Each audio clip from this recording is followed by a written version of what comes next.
రవీందర్ దాంట్లో 2వ పాయింట్, నర్సిరెడ్డి దాంట్లో 12వ పాయింట్.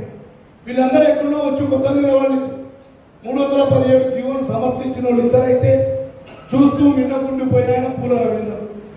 మరి అందుకే చెప్తా ఉన్నా, ఒక నిబద్ధతతో మనం ముందుకు వెళ్తా ఉన్నాం. ఖచ్చితంగా గెలుస్తాం.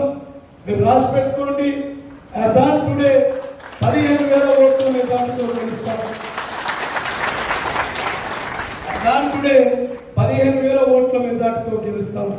ఇంకా తాగులో, ఒత్తిడిలో, డబ్బులో కొంచెం ఏమైనా డౌన్ చేసినా 10,000 ఓట్లతో మళ్ళీ మనమే ఫస్ట్ ఉంటాం.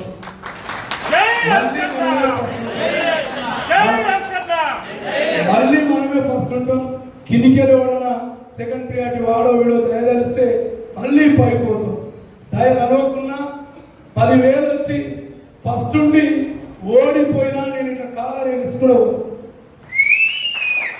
మొన్న అన్నాడు చెల్లని పైసా, మహబూబ్నగర్లో చెల్లని పైసా, మా చావరాలు పవన గౌరవం ఆయన అంటే. ఇక ఆయనకు ఏ ఒత్తిళ్ళు వచ్చినావో ఏం పాడో ఆయననే అన్నాడు నన్ను. ఎక్కడ ఖమ్మంలో 10,000 మంది ఎంప్లాయీస్ సభ ఏదో పెడితే ఆయన కన్నా ముందు నేను మాట్లాడి డిఏలు పెండింగ్ ఇవన్నీ అన్న అక్కడ ఎంపీ కూర్చున్నాడు రామసాయం రఘురామరెడ్డి గారు కూర్చుంటే పొగ్గులేటికి దగ్గరైన విజయబాబు అని లేదు ఈయన మువ్వా విజయబాబు అని కార్పొరేషన్ చైర్మన్ ఇద్దరు కూర్చుంటే, అన్న మీరు చెప్పండి మంత్రి గారికి డిఏలు లేవు, పిఆర్ఎస్ లేవు, ఏం లేదు అని అడిగి కూర్చున్నాక యూట్యూబ్ రవి గారికి వచ్చింది ఛాయిస్. ఇక రవి గారు లేచి ఇక నాకు ఏముందబ్బా మాట్లాడడానికి, హర్షవర్ధనే స్వపక్షంలో విపక్షంలాగా మంచిగా మాట్లాడినాను. మరి ఆయనకి ఏం పురకాలం వచ్చిందో 3 నెలలు కాలే హర్షవర్ధన్ చెల్లని పైసా.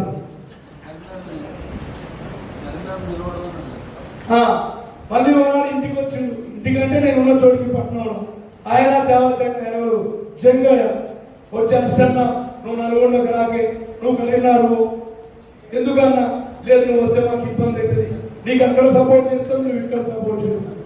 నేనన్నా నా కోట్లే చూడడం తెలియక నేను ఆడుతుంటే నేను ఎవరికి చెప్పాలి? ఇంకోటి నాకు యూనియన్ ఉందా, యూనియన్ ఉంటే ఈ మా వాళ్ళు పాపం కష్టపడి నిన్న ముందు పైకి వస్తుంది. నేను అన్నా వద్దులేనా అన్న. మరి ఆ రోజు ఏమైంది, ఆయనకు చెల్లని పైసా అన్నాడు. నాకు మహబూబ్నగర్లో నిలబడితే నర్సిరెడ్డి గారు కూడా ఫోన్ చేసింది, నేను చెప్పొద్దు వ్యక్తి గురించి. అయితే నాకు చెల్లని పైసా అన్నాడు. మా ఇంట్లో కూడా మామే మా మురళి వచ్చాడు, మా దోస్తు, మేమంతా కూడా క్లాస్మేట్స్ వాళ్ళు మా డైనింగ్ టేబుల్ మీద కూర్చుంటాం. ఊకంటుంటుంది ఏదైనా పర్లేదు పర్లేదు, ఆ టీచర్లు అంటే ఓడగొడతారు, ఈయనో టీచర్ అని డైరెక్టర్ పోతారు, సెక్రటరీ పోతారు. నేనేం చెప్తా అంటే నిజమే, నీ వాదన మంచిది, కానీ తప్పదు. 2,300 ఒకసారి, 2,400 ఒకసారి టీచర్లు ఓట్లేస్తారు. ఆ ఓట్లేస్తాడు ఎవడో తెలిస్తే వాళ్ళ ఇంటికి పోయిన వాళ్ళ పిల్లాడు ఏడుస్తుంటే మూడో కడిగి రుణం తీసుకుంటుంటే అంతమందిలో ఎవరు 2,300 మంది తెలియక అంతమంది కోసం రోజు ప్రయాణిస్తారు. అంతే కదా మరి. ఇప్పుడు మధు నాకు సహాయం చేసినట్టే మధుతో పోయి పని చేసి రుణం తీసుకుంటా. తీర్మానం అన్న నన్ను 2023లో రాత్రిపూట ఒకరోజు ఫోన్ చేసాడు, 2 minutes అయిపోవద్దు. తీర్మానం అన్న ఫోన్ చేసాడు. అగో అటు నుంచి సెకండ్ పిల్లలు ఆడున్నాడు దిలీప్, అగో 2 చేయలేకపోయా చేయలేవాలి. అయితే 11:30కు ఫోన్ చేసాడు రాత్రి. నేను తీర్మానం అన్నానండి అంటే నాకు భయమైంది. అప్పటికే ఆయన అంటే అందరూ భయపడతారు. ఆయన ఫోన్ వస్తే ఎస్ఐలే కదా అన్న చెప్పాను, అలా చెప్పాను. అరే ఏంటి అని అమ్మ నా పిల్ల పోగొట్టలేదు 3 రోజులు నీ గురించి అను. అది ఎంత పెద్ద మాట అస్మీర్, ఎంత పెద్ద మాట అది. నా పిల్ల 3 రోజులు నీకు పోగొడతలేదు, నాకు నీకోసం నాకు ఇప్పుడు ఏమైందన్నా కవిత అనే అమ్మాయి తీసుకెళ్ళారు భువనగిరి. ఇప్పుడు అంటే వచ్చు మమతం లేదన్నా, నువ్వేదో పెద్ద బాగా మంచిగా ఫైట్ చేస్తావంట, నీకు మద్దతు ఇవ్వమని మా ఆమె ఎవరెవరికో నువ్వు టీవీలో మాట్లాడిస్తావు, మా హర్షాన్ని పిలిపించి మాట్లాడకూడదని అంటుంది. రేపు పొద్దుగా 7:30కు రావాలని వీళ్ళు తీర్మానం.